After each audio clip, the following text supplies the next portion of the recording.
ETF index mutual funds నేర్చుకుని stock మార్కెట్లో రాణించాలనుకుంటున్నారా? వెంటనే ఈ నెంబర్కి కాల్ చేయండి.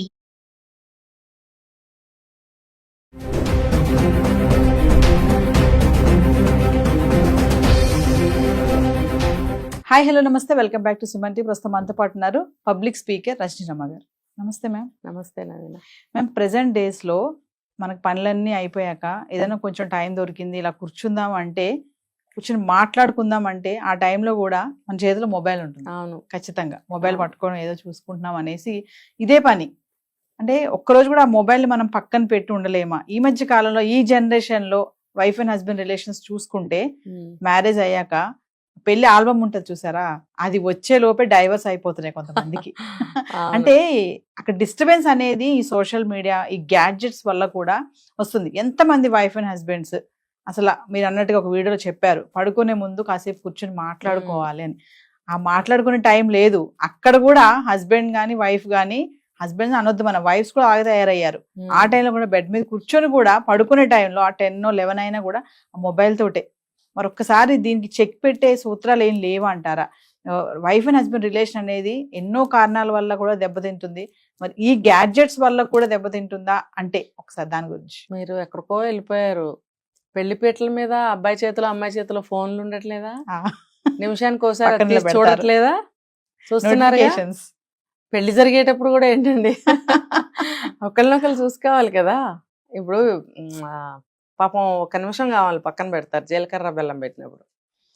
లేకపోతే అక్కడ కూడా పట్టుకుంటారు. ఎందుకంటే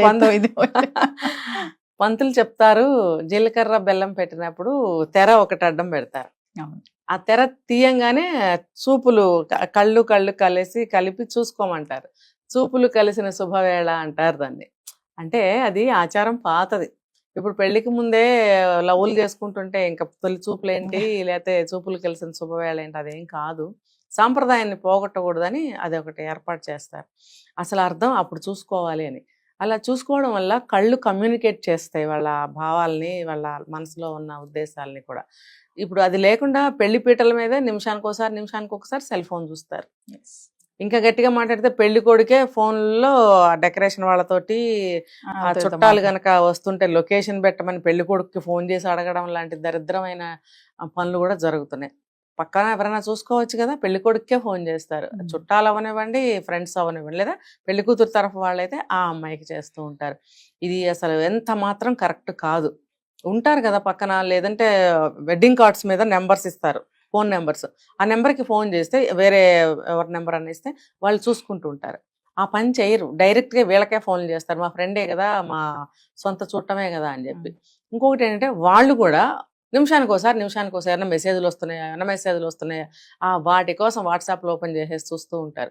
అంటే సరే పెళ్ళి అయిపోయిన తర్వాత కూడా ఇదే స్థితి. పెళ్లికి ముందు అంటే పెళ్ళి అయ్యే వరకు పోనీ మాటలు ఉండవనుకుందాం, పెళ్ళి అయిన దగ్గర నుంచి మాట్లాడుకోవచ్చుగా పోనీ. అప్పుడైనా ఫోన్ పక్కన పెట్టి పెళ్ళి అయింది కాబట్టి, భార్యాభర్తలు అయ్యారు కాబట్టి ఏదన్నా మాట్లాడుకోవడానికి ట్రై చేయాలి. మాట్లాడరు. ఏంటంటే వీళ్ళకి మీడియా ద్వారానే మాటలు కూడా, ఇందులో ఏదైనా చూస్తారు దాని గురించి మాట్లాడుకుంటూ ఉంటారు. నేను చూశాను. ఆ ఫోన్లో చూడడము, చెప్పుకోవడం, నవ్వుకోవడము, లేదా కాసేపు ఫ్రెండ్స్ వస్తే కొంచెం ఎంటర్టైన్ చేస్తారు. ఇంకా వాళ్ళు ఎంతసేపు ఉండరు కదా, తర్వాత మళ్ళీ వీళ్ళలాగా. ఈ పద్ధతి అనేది పోవాలి. అంటే మీరు అన్నట్టుగా మేడం, మామూలుగా ఈ మొబైల్స్ లేకుండా ఒక గంట అయినా మనం ఉండగలుగుతామంటారా? ఉండలేము. అంటే అవసరం ఉంటేనే చూడాలి. మరి అందుకే చెప్పేది, ఇప్పుడు మీరు నేను మన అవసరానికే చూస్తాం దాన్ని. అదే పనిగా దాంట్లో వేరే ఏం చూడం. ప్రోగ్రామ్ కి సంబంధించినవి మీరు ఏమైనా నోటిఫికేషన్స్ పెడితే చూడడము, నేనేమైనా రిప్లై ఇవ్వాలంటే కూడా అంతవరకే కదా మనం చూస్తాము. అది అందరూ తెలుసుకోవాలి. అది మనకి అవసరాన్ని తీర్చే ఒక వరం. అది దేవత అని చెప్పుకోవాలి. అవసరాన్ని తీర్చే మంచి, మనకి ప్రపంచాన్ని మన చేతిలో ఉంది అంటే నేనైతే దేవతా స్వరూపంగానే అనుకుంటాను. ఏది తెలియకపోయినా గబుక్కుని మనం అది చూసుకుంటే వెంటనే మన చేతిలో నాలెడ్జ్ పెడుతుంది. మరి అటువంటి దాన్ని మన అవసరానికి వాడుకోవాలి, కానీ అన్నెసరీగా పిచ్చి అన్ని చూడకూడదు. అవన్నీ చూస్తుంటే అవే వస్తూ ఉంటే అసలుది పోతుంది అనమాట. అందుకని మనం మంచియే చూస్తూ, అవసరానికి అవే చూస్తే అవే వస్తూ ఉంటాయి. మనకి నాలెడ్జ్ని పెంచుకోవచ్చు. ఈ వీటి వల్ల ఏంటంటే గొడవలు వీటి వల్లే వస్తున్నాయి కుటుంబాల్లో. ఏ రిలేషన్ అన్నా భార్యాభర్తల వయసు కూడా లేదండి. చిన్న పిల్లల దగ్గర నుంచి ముసలి వాళ్ళ వరకు వీటిల్లో పడిపోయారు. ఇప్పుడు తెలియనివి కూడా తెలుసుకుని మినిమం వాళ్ళకి ఎంతవరకు అవి వాట్సాప్లని మెసేజ్లని ఇంతవరకు ఫోటోలని ఇలాంటివి నేర్చుకుని వాళ్ళు కూడా అందులో మునిగిపోతున్నారు. మేడం ఈ మొబైల్స్ గ్యాడ్జెట్స్ వల్ల కూడా వైఫ్ అండ్ హస్బెండ్ మధ్యలో గొడవలు అవుతున్నాయి అంటే రీజన్స్ ఉన్నాయంటారు ఖచ్చితంగా. ఖచ్చితంగా. మీరు ఒక విషయం మర్చిపోతున్నారు. ఇప్పుడు వచ్చే గొడవలు కంప్లీట్ గా ఆ పాతకాలంలో వచ్చే గొడవలు లాంటివి కానే కాదు, ఇలాంటివే. పాతకాలంలో గొడవలు మామూలుగా కుటుంబం గురించి కానీ, భర్త చెడు తిరుగుళ్ళు తిరిగినా, భార్య తప్పులు చేసినా, పిల్లల గొడవలు వచ్చినా, చుట్టాల గొడవలు వచ్చినా వాటి గురించి ఉండేవి గొడవలు. ఇప్పుడేంటి ఖచ్చితంగా ఇది ఈ సెల్ ఫోన్ వల్లే వస్తున్నాయి గొడవలు. ఈ సెల్ ఫోన్ తోనే గొడవలు వస్తున్నాయి. ఏంటి ఒక కాసేపు కాదు, కొంచెం సేపు కాదు, 24 గంటలు ఈ ఫోన్లోనే ఉంటున్నారు పెద్దవాళ్ళు కూడా. నేను చెప్తున్నా, ప్రతి ఇంట్లో ఈ సమస్య ముఖ్యంగా ఆడవాళ్ళు ఎదుర్కొంటున్నారు మగవాళ్ళ గురించి. ఏం చేయాలి మరి మేము కూర్చుని ఖాళీగా అంటారు. ఏంటి ఏం చేయాలి, ఇంట్లో తిరగచ్చుగా, ఇంట్లో అటు ఇటు తిరగచ్చుగా, ఆడవాళ్ళు తిరగట్లేదా ఇంట్లో? ఆ పని ఈ పని ఈ పని తిరుగుతున్నారుగా, మీరెందుకు ఖాళీగా కూర్చోవాలి? ఇప్పుడు సాఫ్ట్వేర్ జాబ్స్ అయినా సరే అదే పనిగా చైర్లో కూర్చుంటే వాళ్ళు ఫ్యాట్ అయిపోవడము, వేరే వేరే హెల్త్ ప్రాబ్లమ్స్ రావడం జరుగుతున్నాయి కదా. ఎన్ని ప్రాబ్లమ్స్ వస్తున్నాయో అందరికీ తెలుసు. ఒక్కటి కాదు, ఒబేసిటీ ఏంటి, కొలెస్ట్రాల్ ఏంటి, ఇంకోటి ఏంటి, అసలు ఒళ్ళు బద్ధకం వచ్చేసి ఒళ్ళు పెరిగిపోయి ఐడిల్గా అయిపోతున్నారు. అసలు బుర్ర కూడా మందం అయిపోతుంది. ఇంకా వారు దేని మీద ఉండదు, ఆ సిస్టమ్ ఉంది, సిస్టమ్ పని చేసుకుంటూ ఉంటారు అంతే. ఇంకా లేగవరు, మధ్యలో ఫోన్ చూసుకుంటూ ఉంటారు. ఒకవేళ జాబ్ అవర్స్ అయిపోతే కూడా ఇంకా దీంట్లో వేరే మరి ఎందుకంటే మాకు కొంచెం రిలీఫ్ కావాలి, రిలాక్సేషన్ కావాలి, ఎంటర్టైన్మెంట్ కావాలి అని మొదలు పెడతారు. అదేంటంటే రేగి చెట్టు కింద గుడ్డివాడు అని ఒక కథ ఉంది.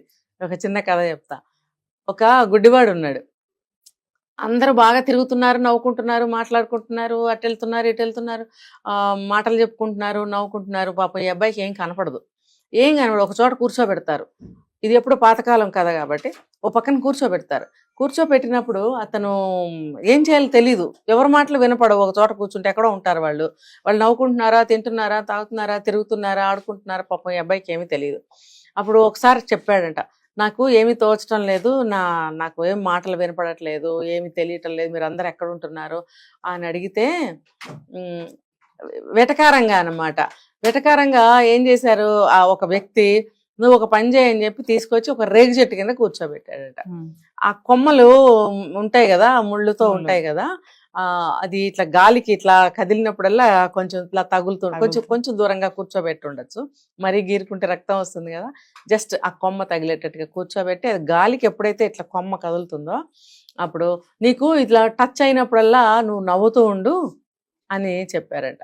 పాపం నిజమే అనుకుని, అమాయకత్వం అయిన రోజులు కదా, నిజమే అనుకుని గాలి వీచినప్పుడల్లా కొమ్మ కదిలి ఇట్లా రాచుకుని వెళ్ళినప్పుడల్లా ఓహో వీళ్ళందరూ ఎక్కడ నవ్వుకుంటున్నారు, ఏదో సరదాలో ఉన్నారంటే కనపడదు కదా అని చెప్పి తను కూడా నవ్వటం మొదలుపెట్టాడు.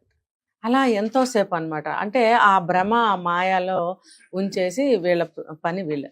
అలాగా వీళ్ళు కూడా ఏంటంటే ఒక్కట్లే సెల్ ఫోన్ పెట్టేసుకుని ఇలాగా రేగి చెట్టు కింద గుడ్డివాళ్ళలాగా నవ్వుకుంటూ ఉంటారు. అంటే అక్కడ ఒక్కళ్ళే ఉన్నాను, నేను ఇవేవో చూసుకుంటూ నవ్వుకుంటున్నాను, ఇంకా కుటుంబం ఉంది, నేను ఏం మాయలో ఉన్నాను అని తెలుసుకో. అతను రేగి చెట్టు కింద కూర్చున్నాడంటే అతను గుడ్డివాడు కాబట్టి అది వేరే విషయం. నువ్వేంటి కాళ్ళు అన్నీ ఉన్నవాడివి, నువ్వు లెగవాలి, తిరగాలి, మాట్లాడాలి, ఇంట్లోకి ఏమైనా వస్తువు కావాలని అడగాలి, అవసరం లేకపోయినా అడగాలి, అంటే కొంచెం మాట్లాడటం, లేకపోతే మాట్లాడటం మర్చిపోతారు. ఇప్పటికే మన తెలుగు అంతరించిపోయింది. చాలా మందికి తెలుగు తెలీదు. వాళ్ళ రీజనల్ తెలుగు అనేది ఉంటుంది, ఏ స్టేట్ అయినా ఏ జిల్లా అయినా, ఆ లాంగ్వేజ్ని మర్చిపోతున్నారు. ఏదోదో మాట్లాడేస్తుంటారు, మిక్స్ చేసేసి లాంగ్వేజ్ని, లేదంటే ఇంగ్లీష్లో మాట్లాడుకుంటారు. అలా మాట్లాడుతూ ఉంటే ఇంట్లో మన చెప్తారు పడికట్టు మాటలు అంటారు కదా, అంటే మన ఇంట్లో అలవాటు ఉన్న మాటలు, మన ప్రాంతానికి సంబంధించిన మాటలు ఉంటాయి. అవి మనం ఒకరితో ఒకరు మాట్లాడుకుంటూ ఉంటే ఆ మాటలు రిపీటెడ్గా తిరుగుతూ ఉంటే ఆ భాష బ్రతికి ఉంటుంది అనమాట. ఇంకొకటి ఏంటంటే మనం అలా మాట్లాడుకోవటం వల్ల మన ఫీలింగ్స్ని చాలా బాగా కన్వే చేయగలుగుతాం కూడా. అలా అనమాట. అది పోయింది. నేను చెప్పేది ఏంటంటే ఇలా ఇంట్లో తిరుగుతూ ఉండండి, ఏదో ఒకటి మాట్లాడుతూ ఉండండి. అప్పుడు ఇంట్లో వాళ్ళకి కమ్యూనికేషన్ బాగుంటుంది. ఇంకా చెప్పాలంటే వాళ్ళ రిలేషన్స్ బాగుంటాయి. ఏదైనా ఒక విషయం గురించి షేర్ చేసుకున్న వాళ్ళు అవుతారు. మరి ఒక పని ఏదైనా చెయ్యాలి అంటే షేర్ చేసుకోవటం ద్వారా మనం ఓకే అని ఒక డెసిషన్ తీసుకోవడానికి బాగుంటుంది. అన్ని విధాలా బాగుంటుంది. అంటే మనకి ఏదైనా సమయం దొరికింది అంటే కొంచెం మన వాళ్ళతో మాట్లాడాలి ఖచ్చితంగా. కూర్చొని. ఆ టైంలో కూడా మనం మొబైల్ పట్టుకుని అంటే ఆ, టైం దొరికింది కదా కాసేపు మొబైల్ చూద్దాం అనుకోకుండా దాన్ని కొంచెం పక్కన పడేస్తే ఉమ్, షేర్ చేసుకోవాలి. వైఫ్ అండ్ Share హస్బెండే గానీ, అవును. పిల్లలతో గానీ, పేరెంట్స్ గానీ ఎవరైనా సరే. అవును. ఇంకొకటి కాస్తంత ఖాళీ దొరికితే ప్రతి ఇంట్లో ఒక హాలో ఒక బాల్కనీ ఏడుస్తుంది కదా, కూర్చుని కాసేపు 2 నిమిషాలు ఏమంటారు నేచర్ని నేచర్ని కూడా మనం కొంచెం ఆస్వాదించాలి. అది ఎండ అవనివ్వండి, వేడి అవనివ్వండి, చల్ల అవనివ్వండి, వర్షం అవనివ్వండి, కాసేపు కూర్చుంటే అది ఏంటంటే ప్రశాంతమైనటువంటి ఒక ఫీలింగ్ బ్రెయిన్లోకి Yes. వెళ్తుంది. ఎండాకాలం అయినా సరే ఏముంది, కూర్చోండి ఇద్దరు కాసేపు ఎక్కడో చోట కూర్చోండి, ఇంట్లోనో బాల్కనీలో కూర్చొని ఒక 15 నిమిషాలు 20 నిమిషాలు కూర్చోండి. ఏదో ఒకటి ఎవరో ఒకళ్ళు కనిపిస్తుంటారు, 2 మాటలు అలా మాట్లాడుకోవచ్చు కదా. ఇంట్లోనే ఆ సిస్టమ్ దగ్గర ఒకళ్ళు, ఈ సెల్ ఫోన్ దగ్గర ఒకళ్ళు, పొయ్యి దగ్గర ఒకళ్ళు అలా మగ్గిపోతే వాళ్ళ ప్రపంచం ఏం ఉండదండి. అసలు మనకి మానసికమైనటువంటి భావాలు కట్ అయిపోతాయి, తర్వాత మన ఆలోచనలు కట్ అయిపోతాయి, మా సంబంధాలు కట్ అయిపోతాయి, అన్నిటికీ రీజన్ అన్నమాట అది. ఇప్పుడు మొన్న ఒక జోక్ కూడా మనం చూసాం ఒక చోట, భర్త ఎప్పుడు చూసినా సెల్ ఫోన్ చూస్తున్నాడు అని చెప్పి లాక్కుని టీవీకి వేసి కొట్టింది, 2 పోయాయి. అంటే అడుగుతుంది ఎంతసేపటికి మాట్లాడి, ఇంకొక ఆవిడ ఆ సిస్టమ్ తీసుకెళ్లి అవతల పారేస్తే అప్పుడు కానీ లేచి రాలేదు. అంటే ఆ భార్యకి ఎందుకు కోపం వస్తుంది, ఆ వచ్చిన కోపంలో రీజన్ ఉందా లేదా, న్యాయం ఉందా లేదా అని ఆలోచించగలగాలి. నా ల్యాప్టాప్ తీసేస్తావా, నా ఫోన్ తీసేస్తావా అని చెప్పి తిరగబడి కొట్టడం, లేకపోతే హత్యలకు వెళ్ళిపోతున్నాయి అలాంటి కోపాలు. ఇవన్నీ కాదు, ఎవరికి వాళ్ళు అర్థం చేసుకోండి. సిస్టమ్ దగ్గర ఎంతసేపు ఉండాలి, సెల్ ఫోన్తో ఎంతసేపు ఉండాలి, ఇంట్లో వ్యక్తులతో ఎంతసేపు, భార్యే కాదండి ఫ్యామిలీ ఉండదా, పిల్లలు ఉండరా, పిల్లలు ఇంతోళ్ళు ఉండొచ్చు అంతోళ్ళు ఉండొచ్చు, డిగ్రీలకు వచ్చిన వాళ్ళు ఉండొచ్చు. మరి ఫ్యామిలీ అనే తర్వాత ఎలా ఉండాలి బాండ్? నలుగురు చేతిలో 4 ఫోన్లు ఉంటాయి. నేను ఈరోజు మార్నింగే చూశాను, మా ఇంటి పక్కనే ఎక్కారు కారు, ఎక్కి ఇంకా ఇంత దూరం కూడా రాలేదు, ఒక 10 అడుగులు, అక్కడ ఒక 7-8 ఏళ్ల పిల్లాడు కూర్చున్నాడు ఫ్రంట్ సీట్లో. అక్కడ ఇల్లు ఎంత దూరం ఉందంటే రోడ్డు మీదకి వచ్చి ఇంకా 1/2 సెకండ్ కూడా కాలేదు, సెల్ ఫోన్ ఓపెన్ చేసేసి చూసేస్తున్నాడు. పక్కనే ఫాదర్ ఉండొచ్చు డ్రైవింగ్ సీట్లో. మరి ఎందుకు ఎలా చేస్తున్నారు? ఆ పిల్లాడిని రోడ్డు మీద చూడరా బాబు, ఆ ట్రీ చూడు, ట్రీ మీద ఫ్లవర్స్ చూడు, లేదా పక్షులు ఉంటాయి చూడు, రోడ్డు మీద కుక్క ఎదురు కనిపిస్తుంది చూడు, పిల్లి కనిపిస్తుంది చూడు, అక్కడ టెంపుల్ ఉంది, పూజారి వస్తున్నారు, అవన్నీ వాతావరణంలో ఉండేవి, అవన్నీ కూడా ప్రకృతిలో. అవన్నీ ఎందుకు చూడమని ఎందుకు చెప్పరు? ఒక లాక్కుని జేబులో పెట్టుకోలేడు ఆయన, ఫోన్ ఎందుకు ఇచ్చినట్టు? ఇంత పిల్లల దగ్గర నుంచి పెద్ద పిల్లల వరకు ఎంతమంది ఉంటాయి ఇంట్లో, అంతమంది చేతిలో సెల్ ఫోన్లు, ఇవి స్మార్ట్ ఫోన్లు ఉంటున్నాయండి, మామూలు ఫోన్లు కావు.